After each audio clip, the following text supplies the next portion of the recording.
Petrol পাম্পে ভিড়। আগরতলার একটি পেট্রোল পাম্পে রাজ্যে তেলের কোনো সংকট নেই, জানালেন পেট্রোল পাম্প কর্তৃপক্ষ।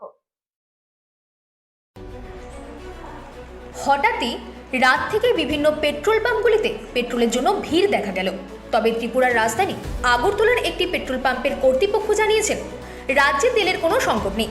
তবে লাইনে দাঁড়িয়ে থাকা পেট্রোল নিতে আসা বাইক চালকেরা বললেন, যুদ্ধের কারণে তেল সংকট দেখা দিতে পারে, তাই পেট্রোল পাম্পে দাঁড়িয়ে তেল নিতে বাধ্য হচ্ছেন তারা। ব্যুরো রিপোর্ট, রাত-দিন নিউজ নেটওয়ার্ক।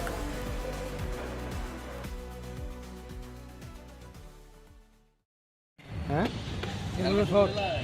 তেল শর্ট। কি কারণে শর্টে কিছু জানছেন? লাইনে দাঁড়াইছি, তেল লাগে সংকটে পড়ে যায় ওই যুদ্ধের কারণে। এই কারণে লাইনে দাঁড়ানো। আমাদের তো আবার কিছুদিন পরে বলবে তেল নাই,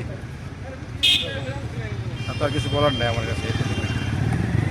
এই পিঠটা কিছু না, আবার তোমার একদিন হয়তো দেখবো, ওই যে টিভিতে দেখে হয়তো বা পেপারে দেখে এরা যুদ্ধ লাগছে, এই লাগছে, ওই একটা মনের মানুষের সন্দেহ আর কি, তেল না পাওয়া যায়।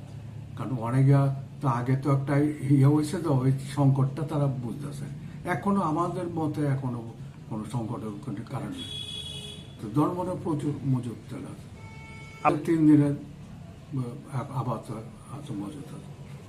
ওই যে যুদ্ধ তেল না আসে ওখানে, তারা ওইটা চিন্তা করে না। আবার অনেক আছে দাম বাইরে থাকা, তেল পাইলেও দাম বাড়তে পারে, এই কারণে